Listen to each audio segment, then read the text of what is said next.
Ever wondered if you could set up a privacy protection password to ensure your data are safe and secure on your Xiaomi phone? In today's tutorial, I'll show you how to set up a privacy protection password on your Xiaomi phone so you can keep your data secure. So without wasting any time, let's get started.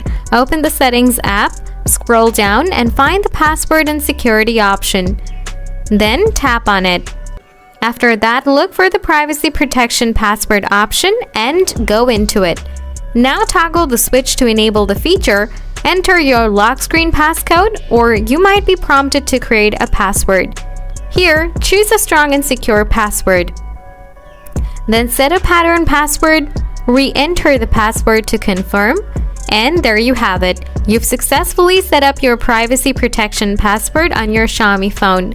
If you found this tutorial helpful, don't forget to give it a thumbs up and subscribe for more tips and tricks. If you have any questions or need further assistance, drop a comment below. I'm here to help. Thanks for watching and stay secure.